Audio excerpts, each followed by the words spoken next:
Très heureux de vous retrouver, mesdames et messieurs, dans notre émission Savoir en parler. Nous sommes encore une fois ravis de joie, mais déjà, nous avons été accueillis par Madame la Pluie. Nous savons déjà que la circulation devient de plus en plus très compliquée pour la ville-province de Kinshasa. Plusieurs artères sont bouchées, des caniveaux sont bouchés et renvoient les eaux dans la grande artère. La circulation devient compliquée et puis là, les conditions d'assainissement posent également des conditions très difficiles. Et là, comme on venait de dire, que ce soit pour les piétons, pour le véhicule ou pour les motocyclistes, la situation devient de plus en plus compliquée. Une interpellation pour la ville-province de Kinshasa et des autorités à faire quelque chose parce que nous l'avons déjà annoncé bien avant. Le fait qu'on n'a pas fait de curage des caniveaux pendant la saison sèche, maintenant, nous commençons à payer le prix que nous payons. C'est un prix pour la non-exécution de tout ce que nous pouvons faire ou ce qui est comme notre responsabilité. Nous recevons pour vous Maître Honoré Ntsengele, qui est expert en droit de l'environnement. Et nous recevons également M. Dodé Bafoudinsoni, que vous avez déjà connu dans plusieurs émissions. Avec eux, nous allons échanger autour de la question de prolifération des stations-service dans la ville-province de Kinshasa. Alors, je commence par Maître Honoré Ntsengele. Salut et bienvenue.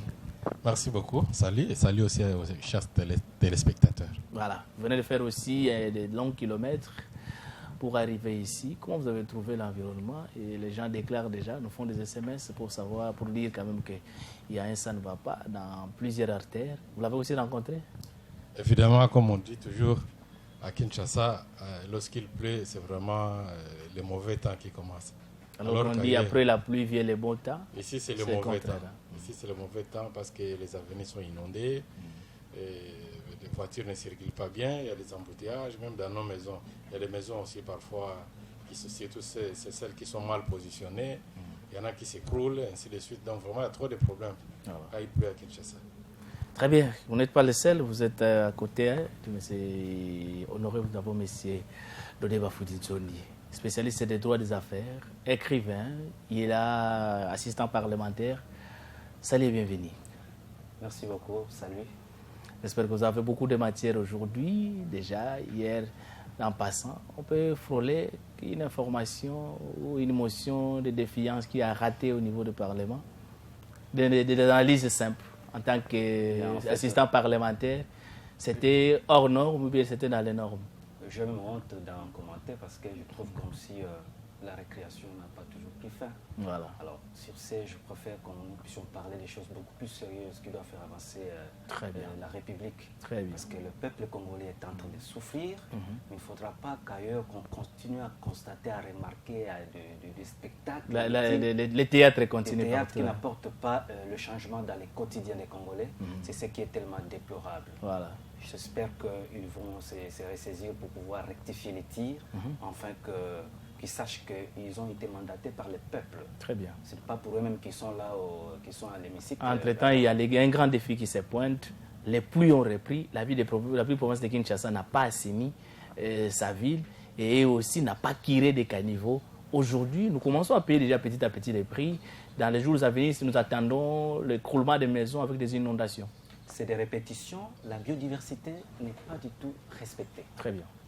L'écosystème de la République démocratique du Congo, avec cette panoplie de lois que nous avons, je me demande, je me pose question, que font les autorités et les services des secteurs, surtout le secteur environnemental, parce qu'il ne faudra pas toujours attendre la période pluvieuse pour agir. Mais en amont, il faut toujours savoir poser des bases.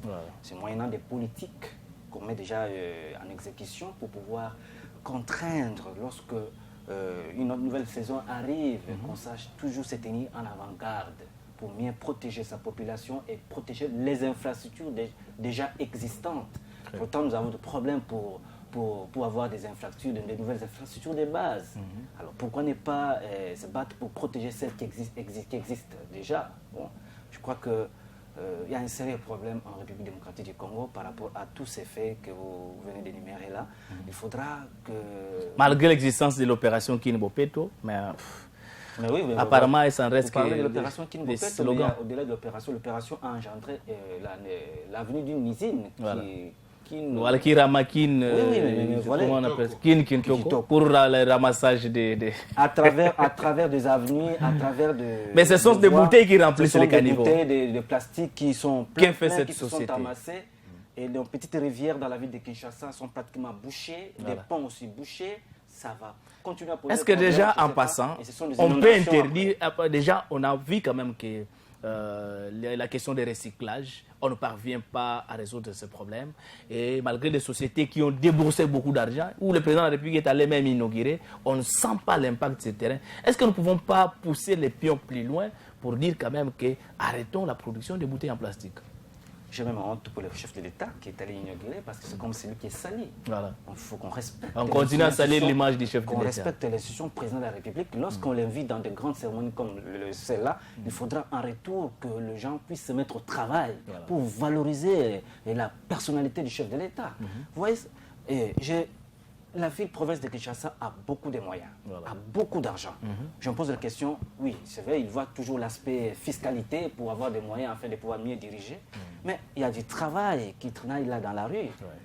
Nous avons beaucoup de chômeurs à Kinshasa.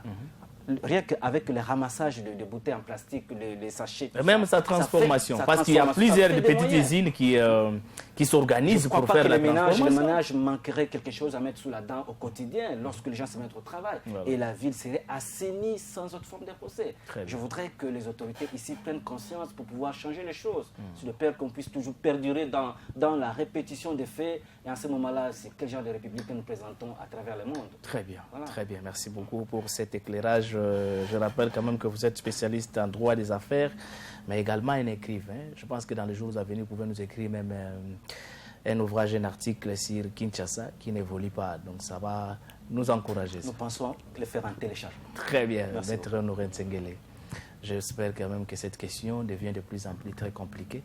Est-ce qu'il faut arrêter les autorités de la ville-province de Kinshasa? Quelqu'un peut porter plainte contre ces autorités parce que la Constitution nous garantit cette information. Elle nous dit clairement tout homme a droit à un environnement sain et qui doit être propice à son épanouissement. C'est dans l'article 53 de la Constitution. Nous le répétons régulièrement dans nos émissions, nous le répétons dans nos interventions. Malheureusement, Kinshasa nous fournit un environnement malsain. Plus grave, quand vous montez vers Pigeon, je crois, comment on appelle ces quartiers, en diagonale, je crois, des maternités, entrée maternité, il y a un dépotoir incontrôlé, des charges incontrôlées qu'on a placées là-bas. Ça pue terriblement. Et toute cette population qui est autour de cette partie, surtout quand il pleut comme ça, c'est catastrophique. Ceci ne doit pas faire, où la population ne peut pas faire bloc et puis aller porter plainte contre l'atteinte à une question environnementale. Oui, effectivement. D'abord, parlant de la Constitution que tu as évoquée, c'est que la même Constitution, au-delà de dire que tout le monde a droit à un environnement sain, la Constitution aussi donne pouvoir à la population de pouvoir réclamer ou bien exiger que ces conditions, que cet environnement soit réellement sain. Donc nous devons défendre ces droits-là parce que la Constitution a consacré, mais quitte à nous les bénéficiaires, de pouvoir connaître cet article et d'aller défendre. On ne commettrait aucun péché à défendre quelque chose consacré par la Constitution, sans parler des multiples lois qui nous donnent aussi ce pouvoir-là d'aller porter plainte, d'aller se plaindre devant les autorités politico-administratives par rapport à l'environnement qui doit toujours être sain. Mais cette question, au fait, plus nous la laissons aux autorités, plus aussi eux, ils s'endorment dessus. Et ce sont eux qui nous apportent cela parce que ça fait au vu aussi de tout le monde. C'est pourquoi donc, il faut que nous, population, puissions comprendre cela, que c'est nous qui sommes premiers bénéficiaires. Et c'est à nous aussi de défendre ça. Parce que eux, généralement, ils sont dans des quartiers là bien lotis, bien propres, bien aménagés. C'est le petit peuple qui est exposé. Et puis une question de curiosité. Si cette poubelle qu'on a placée au niveau des centres des Kimbanguistes, voilà, la concession des Kimbanguistes, si c'était en face du bureau du président de la République ou de la maison du président de la République, est-ce qu'ils allaient laisser ça? Ils n'allaient pas laisser, nous le savons. Alors le président de la République aussi, un citoyen comme tout le monde, il a les droits comme tout Congolais. Également pour toute la population qui est autour de cette poubelle, on ne peut pas accepter qu'il continue à vivre ainsi. Voilà pourquoi je dis que nous qui souffrons de cela, c'est à nous maintenant de prendre le devant, d'aller se plaindre. Très bien. Ici, dans notre pays, les gens ont souvent peur de réclamer leurs droits. Et plus nous avons peur de réclamer nos droits, plus aussi, les autorités en profitent, ils disent, ils profitent de la faiblesse de la population. Qu'est-ce que nous, on va faire? Très bien. Donc, vous voyez, donc c'est pourquoi vraiment nous devons tous nous mettre ensemble et aller réclamer ces droits-là à travers les ONG, à travers les regroupements, à travers beaucoup des activistes, tout ça, les droits de défense des droits de l'homme, tout ça. Nous devons vraiment créer des structures qui vont défendre. Et même vous, la presse, vous devez aussi nous aider à marteler sur cette question. Nous faisons déjà ça. Maintenant, la population de se réveiller et de poser les actes. Oui, je ne comprends pas pourquoi la population a peur de réclamer ses droits.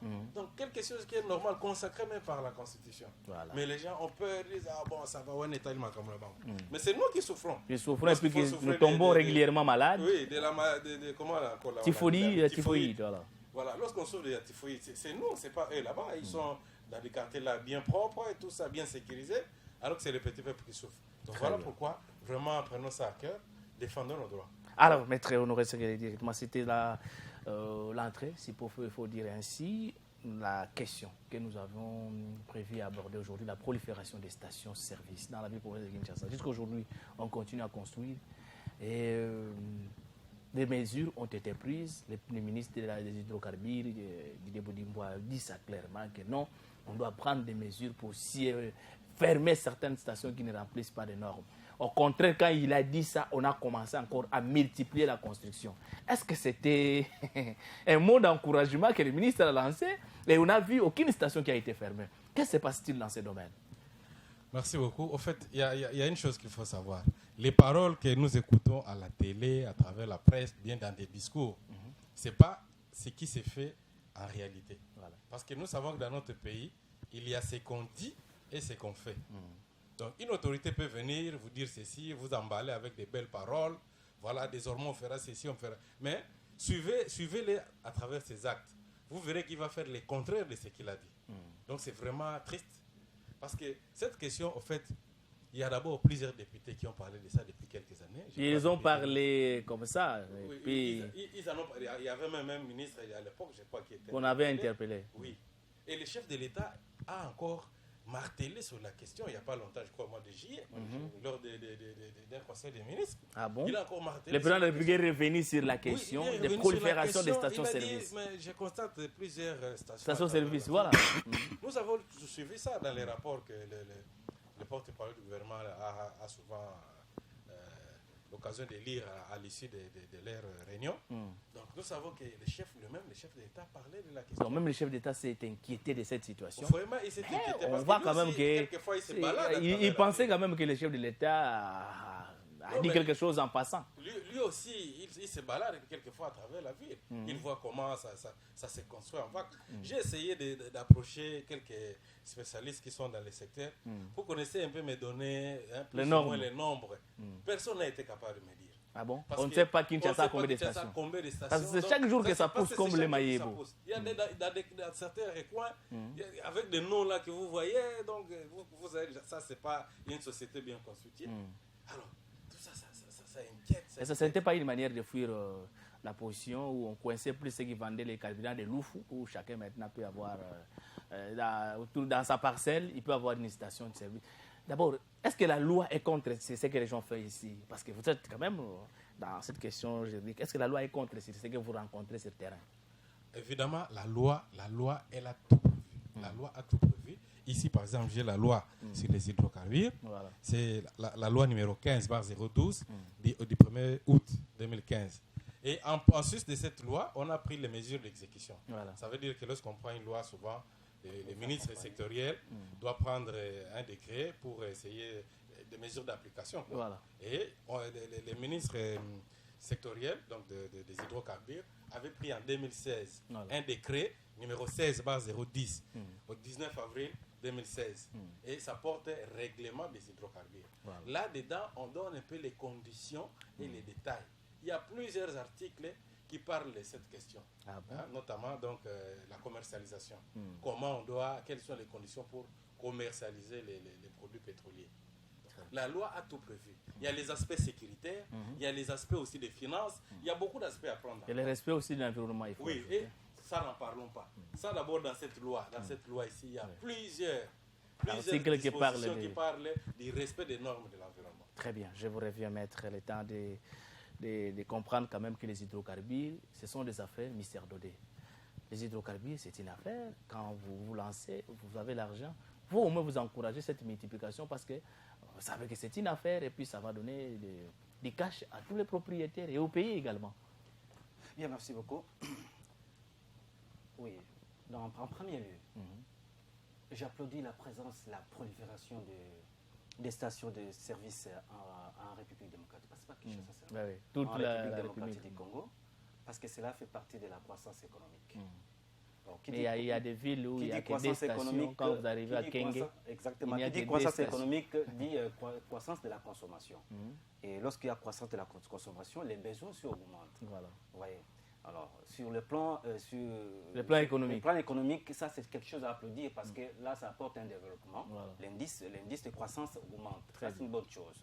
Mais maintenant, lorsque c'est hors norme, lorsque ce sont des installations anarchiques qu'on constate, qui contredisent pratiquement la loi ou les lois, parce que la législation, comme l'a dit mon co-débatteur, la loi de 2015 avait pratiquement déjà tout prévu. Voilà. C'est là aussi par l'exécution à travers les décrets de 2016. Donc je crois que, d'ailleurs, quand nous allons à l'article 113, c'est là où nous trouvons les détails concernant les stations-service et les dépôts pétroliers. Voilà. Et comment cela doit se gérer comme ça. Mais déjà, avant que vous puissiez avancer, apparemment dans ces pays-ci, les gens ne prennent pas de leçons. Il y a, je crois, 4 ou 5 ans passés, il y a eu des dépôts qui ont pris feu à Mariano. Il y a un peu, quelques mois aussi passés, du côté des bonhommes. Il y a eu aussi encore quelques dépôts qui ont pris feu. Non, ça c'est à Kinshasa. Et en province aussi. Et il y a eu des stations dans la province de... Avant-hier aussi, je crois, il y a eu le feu à Lubumbashi d'une station qui s'est brûlée. Mais apparemment, toutes ces leçons ne nous traversent pas en tête, on s'en fout toujours. Voilà. Tout ceci veut dire tout simplement que les gens ne veulent pas respecter les normes. Parce qu'il est bien dit dans la loi. Les stations-service doivent être installées ou érigées selon les normes que le législateur a prévues. Voilà. C'est bien clair. Mais oui, c'est bien bon. Au mois de juillet, le ministre des tutelles, le ministre sectoriel, le ministre des hydrocarbures a lancé une opération de conformité, de contrôle de conformité au niveau de différentes stations-service. Ouais. Mais est-ce qu'on nous a fait rapport du résultat? Est-ce que ces travaux ont été réellement lancés sur le terrain? Parce qu'il a promis à corps et à cri qu'il devait fermer toutes les stations-service qui ne répondraient pas aux normes. Mais jusqu'aujourd'hui, on n'a vu aucune station fermée. Non seulement c'est une jurisprudence parce qu'on l'a vu aussi avec le Mais est-ce qu'on a vu même ces personnes qui devaient faire des enquêtes, même en passant, quand nous achetons des carburants, voir un messier est en train de passer à côté pour dire quand même que nous enregistrons cette station, on calcule les superficies, on calcule la distance par rapport à tout ça, et puis la proximité avec la population et toutes ces conditions par rapport aux écoles. Tout. Vous savez, monsieur le journaliste, vous parlez du contrôle, mais le contrôle ne se fait pas de manière brute comme ça. C'est toute une organisation au niveau des institutions de la République. Voilà. Parce que ceux qui vont descendre sur le terrain doivent être dotés des moyens pour le faire. Ce n'est pas un travail facile. Je dois rappeler ici que le secteur des hydrocarbures, c'est un secteur très sensible. Ouais. Et lorsque nous l'annexons avec l'environnement, là encore, il y a une sensibilité énorme. Voilà. Parce que les normes environnementales, lorsqu'elles ne sont pas respectées, vous savez que nous exposons la population au risque, au danger. Et les habitations et tout ce qui collabore. Vous savez, mais une station-service, c'est quoi? D'ailleurs, par définition, on dit la station-service, c'est une installation de vente et de commercialisation des produits pétroliers. Et au-delà de ça, il y a certains services connexes qu'on trouve au sein d'une station. Mais les plus dangereux, c'est les hydrocarbures qu'on trouve là, les produits pétroliers qu'on trouve là. Parce que vous trouvez, dans une station-service, vous avez des boutiques qui sont des services connexes, vous avez des services pneumatiques, vous avez des banques, il y a des marchés, comme nous le voyons ici à Kinshasa. Mais la plupart de nos stations-service sont construites uniquement pour la vente des produits pétroliers. Oui, mais nous voyons qu'elles sont construites où? Près des écoles, près des banques, près des marchés, près des habitations. Près des habitations, ça constitue un danger énorme pour les vies des populations. Alors, est-ce que nous-mêmes, populations, nous prenons conscience que lorsque nous sommes près de telles installations, que nous sommes exposés au danger, donc l'incendie peut arriver, c'est ce que nous appelons les risques. Les risques peuvent arriver à tout moment, parce que ça n'avertit pas lorsque ça arrive. Et ces risques, nous savons, sont des risques. Nous pouvons les énumérer. Il y a l'explosion, par exemple. Très bien. Il y a des Comme ce qui s'est passé à Lubumbashi il n'y a pas longtemps. Oui, il y a aussi la pollution aqueuse, la pollution d'eau, c'est-à-dire, vous voyez, tout ça. Mais ce sont des maladies en retour. Mais si la population est au courant de toutes ces conditions-là que vous évoquez, que vous pouvez être...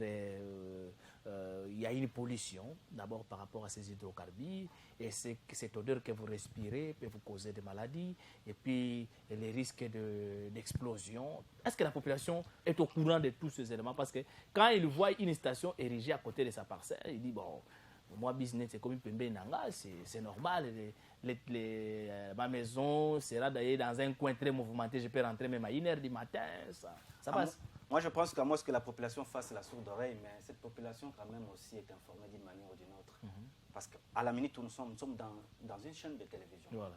Nous sommes en train de parler de la prolifération des stations de service en République démocratique du Congo. Très bien. C'est-à-dire, c'est la voie de la vulgarisation par laquelle la population peut être informée sur les dangers d'habiter près des stations-service. Vous voyez ça?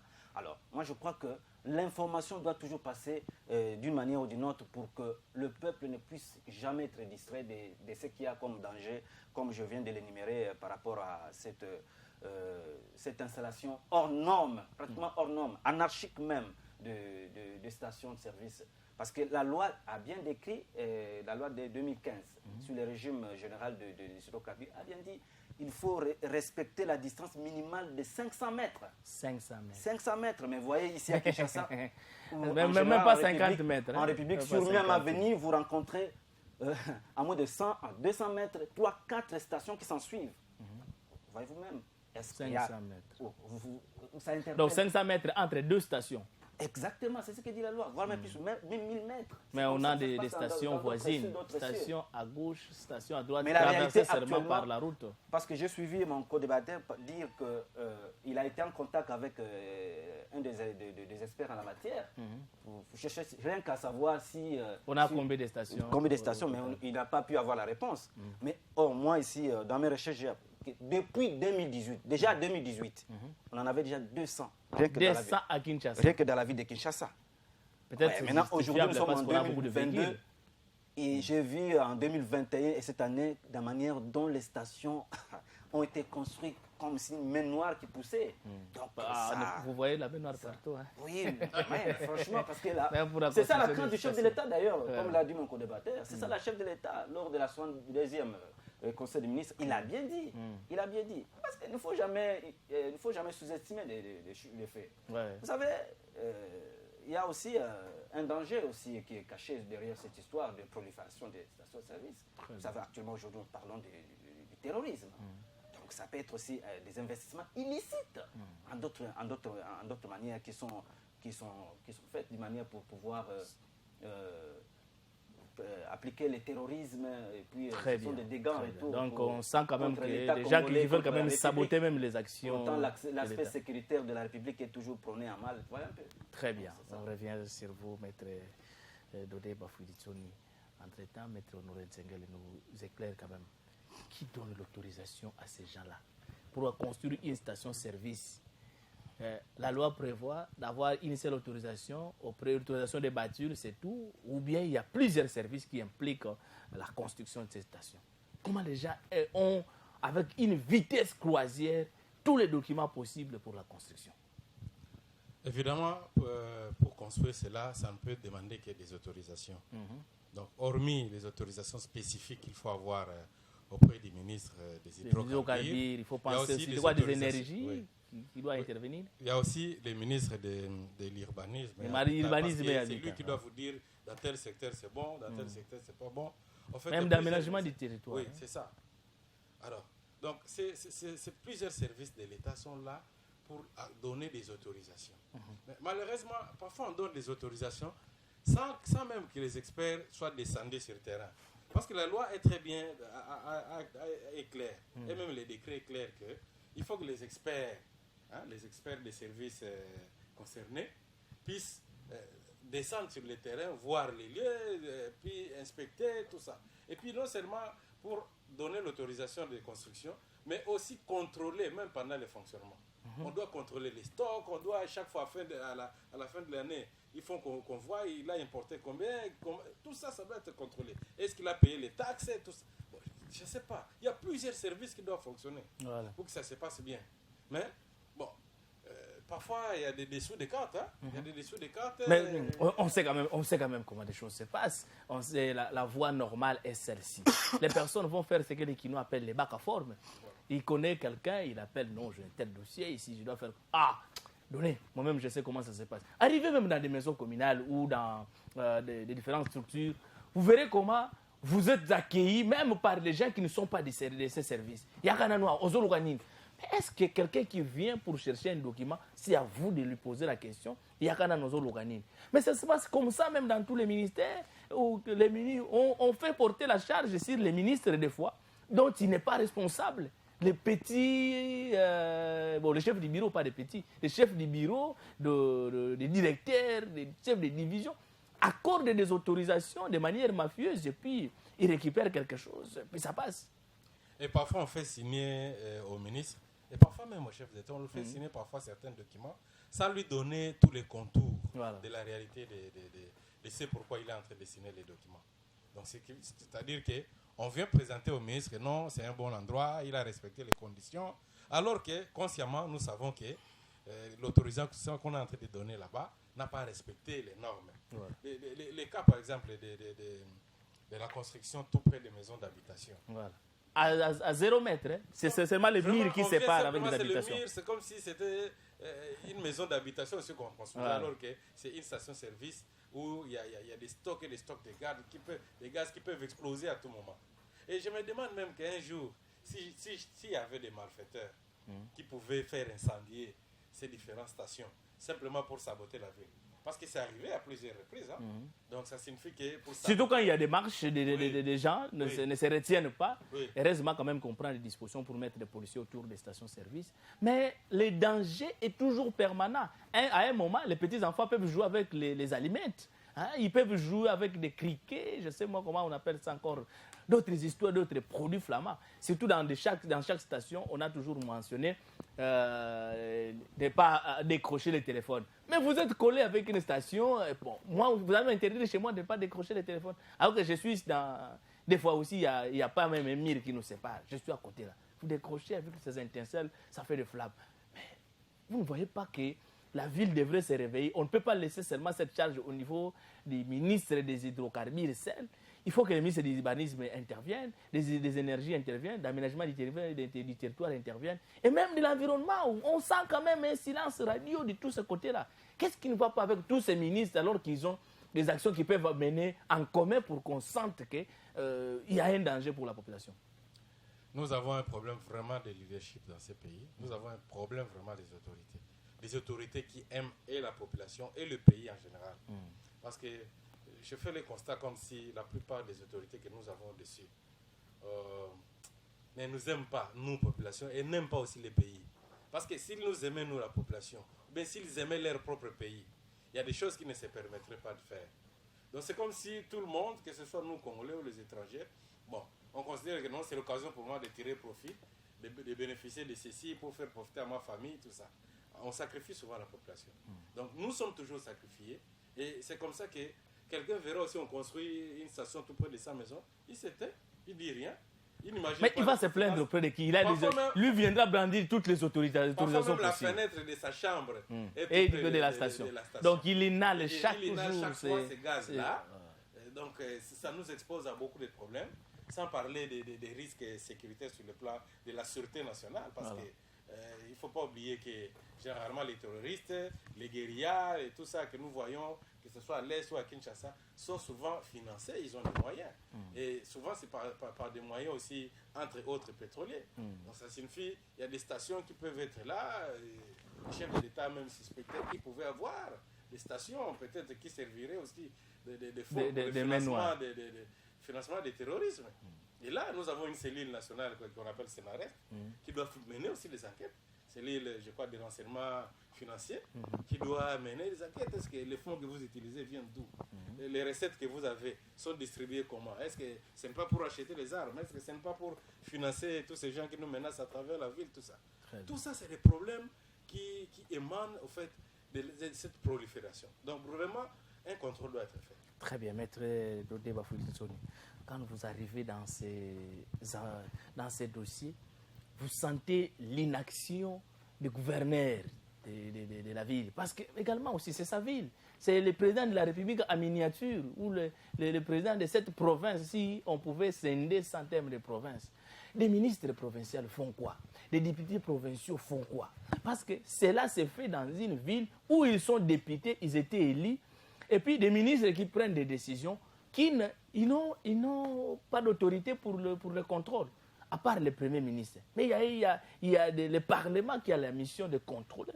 Mais que devons-nous faire pour que ces députés provinciaux se réveillent, les ministres provinciaux se réveillent, et même le gouverneur se réveille sur cette situation qui commence à dépasser même le président de la République? Monsieur le journaliste, moi je voudrais assez, par rapport à cette question, cette préoccupation, de mettre un peu de côté d'abord les autorités. Parce qu'une autorité ne peut pas tout faire seule. Voilà. Là, c'est comme ça quand même qu'on a des ministres et ainsi de suite. Il a des collaborateurs. En tout cas, les institutions de la République démocratique du Congo sont tellement bien organisées qu'il ne devait pas avoir de failles dans ces secteurs ici. Voilà. On ne peut même pas... Donc c'est inacceptable qu'on voit des failles. Parce que nous avons des services habilités à bien faire.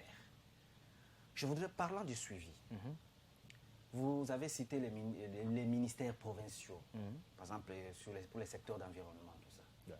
Mais moi je crois, et je généralise, je parle de toute la République, ces derniers travaillent lorsqu'ils veulent agir. Mais il y a des ingérences qui viennent de ça et là, de part et d'autre. Ah bon? Des ingérences des politiques, soit au niveau de l'armée, au niveau des services spécialisés. On vous intercale, vous n'avez pas la main libre pour agir. On veut dire que les députés provinciaux ne sont pas actifs parce qu'il y a une main qui pèse sur eux. C'est la décourage. Lorsque vous voulez agir pour une bonne cause, qu'en retour qu'on vient vous décourager, pensez-vous avancer? Mais si vous sentez que vous n'avez pas la main libre, il faut démissionner. Vous ne pouvez pas mais ils ne démissionnent pas aussi également. J'espère qu'ils font quand même rapport et en retour, qu'est-ce qu'il devrait y avoir des décisions d'autres. Au niveau du ministère de l'Environnement, par exemple, il y a l'Agence congolaise d'environnement. L'AC. Oui, l'AC, en sigle. Qui ne s'occupe que des validations des études d'impact. C'est dans ses attributions, la gestion de stations de service. Parce que c'est là où, normalement, qu'on délivre toutes les autorisations. Voilà. Et les études, des autorisations, des validations des études d'impact environnemental. Comment l'AC parvient à valider des études d'impact environnemental et social de toutes ces stations de service? Lorsque vous posez même la question, quelles sont les normes applicables? Mais les normes en question sont quoi? C'est mener les études d'impact environnemental et social. Mais lorsque ces études ne sont pas menées, ça veut dire que vous ne pouvez pas installer une station de service. Voilà. Mais sans études d'impact environnemental et social, vous érigez déjà une station. Ça veut dire que est-ce qu'ils les font ou ils les font sans études ou bien les études sont validées? S'ils les faisaient, la réponse s'ils ne sont pas validés, on ne va pas avoir de procès à cette préoccupation. S'ils les faisaient, il n'y aurait pas de prolifération. Mais ils les font. Parce que c'est pratiquement impossible. Si vous passez là, ils vont vous brandir. C'est pratiquement impossible de voir qu'on puisse installer une station-service dans une parcelle. Il n'y a pas assez d'espace, vous installez. Absolument. Non, ça ne peut pas passer. Dans une parcelle à côté des parcelles des autres. Parce que c'est inacceptable encore de ne pas respecter la loi qui dit qu'il faut distancer de 500 mètres pour placer une station à une autre. Et puis une habitation avec une station. Oui, ça veut dire tout simplement que ça va déjà à l'encontre des normes établies. Voilà. Est-ce que les Congolais savent qu'il y a l'Agence congolaise de l'environnement qui existe? Bien. Et je crois qu'ils apprennent maintenant, c'est pour ceux qui ne savent pas, ils apprennent par notre émission. Pour ceux qui ne savent pas, qu'ils sachent qu'il y a l'Agence congolaise de l'environnement qui existe. C'est un établissement public au niveau du ministère de l'Environnement et Développement durable qui s'occupe de la gestion de conformité, tout ça, des normes, tout ça, pour parce que nous parlons des stations-service. Maintenant, ici, les ministres des hydrocarbures. Ils interviennent aussi dans le domaine des télécommunications, ils interviennent dans plusieurs domaines. Les ministres des hydrocarbures peuvent se frotter les mains pour dire quand même, je ne suis pas seul, la responsabilité est partagée. Non, il ne peut pas se frotter la main parce que c'est lui le ministère sectoriel, le numéro 1. Mais entre-temps, il y a des ministères aussi, comment on les appelle? Oui, ils travaillent d'autres ministères sectoriels. Avec d'autres ministères sectoriels tels que le ministère par exemple, de la Santé. Vous savez, il y a une notion de jeunes qui interviennent aussi là-dedans. Est-ce que vraiment le ministère de la Santé intervient dans toutes ces histoires ici de prolifération des stations? Mais il devait intervenir parce qu'il y a les notions du jeune qui interviennent. La loi le dit très bien. Oui, la loi est claire par rapport à cela. Oui. Nous avons quel problème? Je voulais souligner un aspect par rapport à l'AC, l'agence congolaise de l'environnement, lorsqu'il veut mener des contrôles et lorsqu'il veut travailler durement avec les ACGT, des fois c'est la fête qui vient aussi s'interposer. Ça aussi, nous devons le savoir. Et ils ont parce toujours, que la Fédération des entreprises du Congo se dit bien, l'AC est en train de tracasser les opérateurs économiques. Mais si ça ne rappelle pas de normes, on ne peut pas céder. C'est là où ça pose souvent problème. Comment on appelle ça? Parce que la FEC intervient. Non, parce que ça met en danger. Tout ce que vous gagnerez, ça va détruire l'environnement. Et automatiquement, ça ne passe pas. Il y a aussi un autre fait, il n'y a pas de collaboration entre les services aussi au niveau du ministère de l'Environnement. Voilà. D'abord, avec la division des hydrocarbures, il faudrait qu'il y ait collaboration avec d'autres services sectoriels tels que la coordination provinciale au niveau de l'environnement et l'AC. À cela, il faut ajouter l'agence de la transition écologique qu'on a créée à la présidence. Est-ce que c'est opérationnel? Je me pose la question si comment interviennent-ils par rapport à cette thématique? Parce qu'ils devaient quand même aussi intervenir. Déjà, les noms indiquent clairement qu'ils doivent avoir une attribution. L'agence de la transition écologique, prolifération des stations-service, cette agence devrait avoir une main sur... mais ils finiront toujours par tomber par des conflits de compétences. Nous espérons que nous aurons des rapports prochainement par rapport à cela. Parce qu'il faut doter... Vous savez, il faut qu'il y ait un encadrement... il faut encadrer les opérateurs dans ce secteur ici. Il faudra mettre à leur disposition un plan d'encadrement par rapport à l'environnement pour qu'ils sachent comment se comporter lorsqu'ils érigent une station-service. Parce que la station existe. Maintenant, lorsqu'elle existe, comment faut-il préserver les normes environnementales, protéger la population, les environnements et consorts? Cela est capital.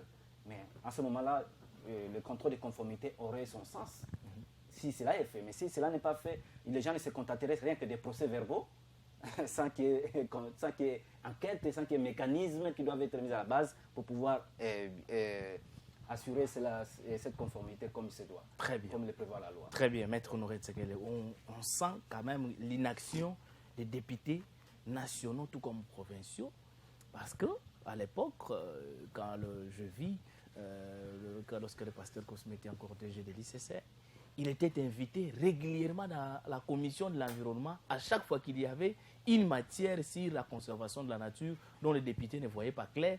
Ils invitaient et ils venaient expliquer aux députés comment le fonctionnement s'est passé. Ça veut dire que les députés ont même le pouvoir d'aller contrôler même un DG, par exemple l'Agence congolaise de l'environnement, même de la transition écologique qu'on a créée à la présidence, pas parce que c'était à la présidence qu'ils ne doivent pas avoir le contrôle.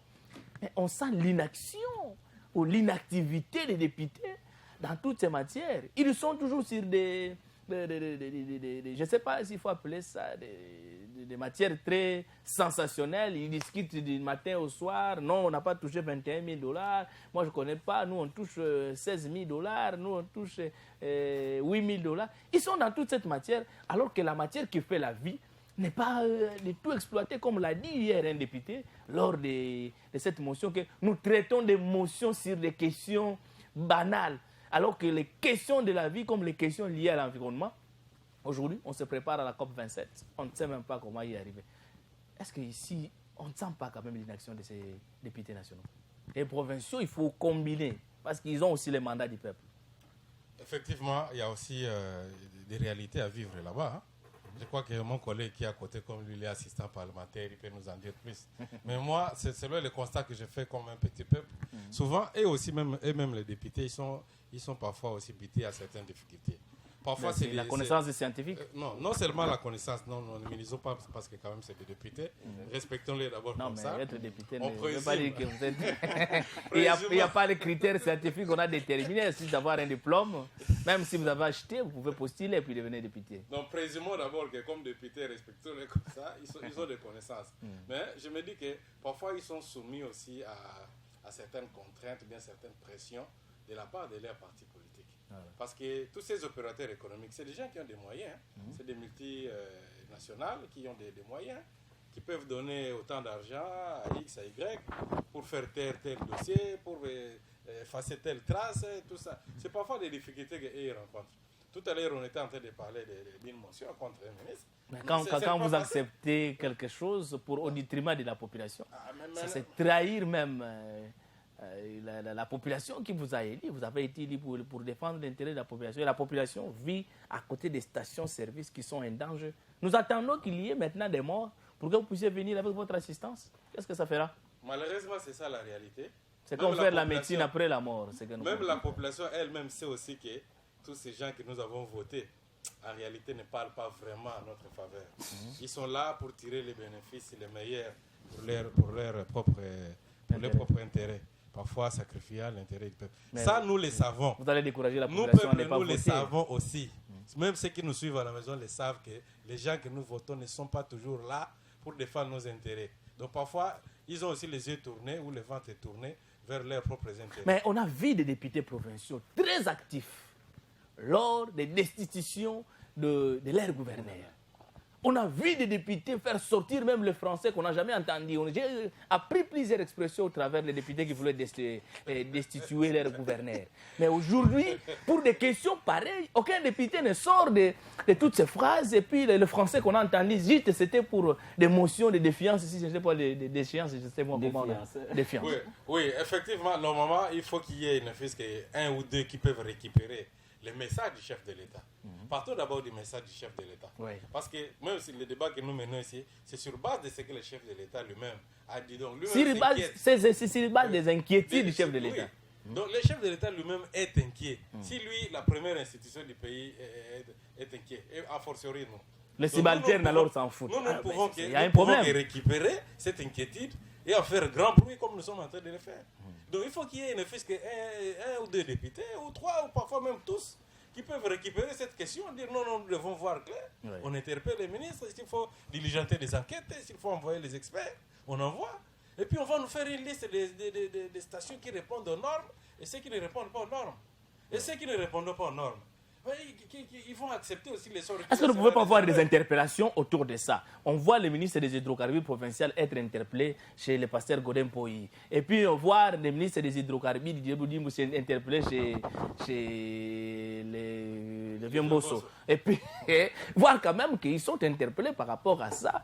Qu'on ait quand même s'il viendra, parce que lui n'a pas le droit de venir se plaindre. Il a tout le pouvoir de suspendre, de supprimer, selon les normes après les enquêtes. Mais depuis qu'on a annoncé ces enquêtes, on ne fait que construire, parce que maintenant, là, on peut vous citer dans tel endroit, on est en train de construire une station-service. Dans tel endroit, on construit encore. Même dans d'autres, quand vous voyez seulement, on a fermé avec des tôles à l'intérieur, station-service. Comme si c'est le business qui paye beaucoup. Donc, on ne peut pas, les députés ne peuvent pas utiliser leur pouvoir pour interpeller. Même si on peut avoir des interpellations chaque jour au Parlement, c'est mieux que d'aller encore voter des lois qui ne sont pas appliquées, comme cette loi. Elle est appliquée où? Oui, c'est ça la difficulté. Parfois aussi, c'est honteux de prendre des lois qui ne sont pas respectées, qui ne sont pas appliquées. Ça, c'est un problème. Et souvent, j'ai l'habitude de le dire aussi dans mes émissions. Dans notre pays, ce ne sont pas les lois qui sont mauvaises. Hein? Mon collègue à côté là même dit qu'avec la structuration de notre gouvernement, des entreprises publiques, donc des entités que nous avons, les services de l'État qui doivent intervenir dans ce secteur. Donc, tel que c'est prévu, en principe, on ne devait pas avoir de problème. Parce que la loi a très bien organisé les choses, l'administration aussi est là, mais le problème, c'est maintenant l'application. Donc, les lois ne sont pas mauvaises. Toutes ces lois que nous avons là, nous pouvons lire de tel article à tel article. Cela ne suffit pas. C'est l'application qui compte. Et même dans la vie pratique, nous voyons qu'on n'a pas besoin de gens qui parlent trop. C'est comme une foi sans action. Les chrétiens disent qu'une foi qui est sans action, c'est une foi morte. Une morte. C'est comme si une loi sans application. Sans application, c'est une loi morte. Une loi sans effet. Et je me suis toujours dit qu'un jour, il faut aussi qu'on initie un système d'évaluation des lois. Voilà. Parce que dans notre pays, on a l'habitude de prendre des lois. Qui ne sont même pas promulguées. Il faut ajouter à ça. Oui, même si promulguées, mais on doit faire une évaluation. Vulgariser plutôt. Je voulais dire vulgariser. Oui, on doit faire en principe une évaluation. Par exemple, même les députés, on peut même créer une commission là-bas au sein de l'Assemblée nationale. Chargée d'évaluation. Bon, même pas là-bas, même dans la population, on peut créer des groupes qui peuvent évaluer une loi. Ça signifie, telle que cette loi ici qui a été prise en 2015, si j'ai bonne mémoire, oui. La loi sur le régime général des hydrocarbures, elle est une loi de 2015. Bon, est-ce que depuis 2015, cette loi a été bien appliquée, bien respectée ou pas? On doit commencer à évaluer. Parce que si on se rend compte que, autant d'années après, prenons 10 ans après, cette loi-là n'a pas vraiment produit des effets, et que d'ailleurs on constate que la situation s'est même empirée. Donc ça signifie que même eux qui ont pris cette loi, ils doivent être ridicules parce que les lois n'ont pas été appliquées, ça n'a pas servi à la population. Alors à quoi sert de multiplier les lois qui ne servent pas à la population, qui ne sauvent pas les intérêts de la population? Ça, c'est un autre problème. Peut-être ça, c'est au niveau scientifique qu'il faut réfléchir sur ces questions-là d'évaluation législative pour voir toutes ces lois. Est-ce que ça a vraiment servi ou bien il faut changer, il faut en ajouter ou bien il faut enlever? Ce sont ces évaluations qui peuvent aider. Parce que là, nous avons toutes les dispositions qui interdisent cette prolifération. Donc, c'est en fait cette installation anarchique, sans respecter les normes. Mais si aujourd'hui la population se réveille devant ta parcelle, tu trouves on a clôturé, que quoi, ici, station-service. Bon, nous aussi, comme nous sommes habitués à avoir peur de réclamer nos droits. Même si vous réclamez, celui qui a érigé la station a plus de moyens que vous. Et voilà. Vous savez comment ça se passe. Le président a décrié sur la justice aussi. Voilà un autre problème. Donc, que ce soit nos frères députés ou les amis de la justice, tous, nous sommes députés à cette difficulté. C'est lui qui a les moyens. Parfois, c'est lui à qui on accorde de l'importance. Et on lui donne raison, on sacrifie la population. C'est comme on disait, le président de Gondwana, le président fondateur gagne toujours. Donc, vraiment, c'est lui qui a les moyens, c'est lui qui gagne. Et puis bon, toi tu te dis, le pays est déjà mort, moi je vais prendre mon argent, je vais faire vivre ma famille, je vais faire ceci. Donc, en fait, tu commences à voir plus tes intérêts toi-même, plutôt que de voir l'intérêt de la République. Donc c'est vraiment là les difficultés que nous avons, que ce soit au Parlement, que ce soit dans les services de la justice. Donc vraiment, c'est l'argent qui commence à dominer sur surtout que les hydrocarbures payent très bien. Maître Dodeba Fudissoni, on revient sur la question d'homme. Maintenant, Maître Honoré a épinglé une question si importante. Il dit dans ses propos clairs que vous avez d'un côté les lois qui ne sont pas productives, donc certaines lois qu'on ne peut pas considérer, il faut commencer à les évaluer. Certainement, on a dit, je dis ça ici, on a des lois qui ne sont même pas vulgarisées. Peut-être il y a certaines personnes qui ne savent pas qu'il y a des lois, une loi ici, les hydrocarbures qui est là. Le ministre qui arrive, il prend la décision, il dit on doit fermer certaines stations. Certains députés ont crié, le président de la République a également. Mais presque toutes les instances qui devraient intervenir sur la matière ont intervenu. Mais rien ne s'est fait. Que faire actuellement? Bien.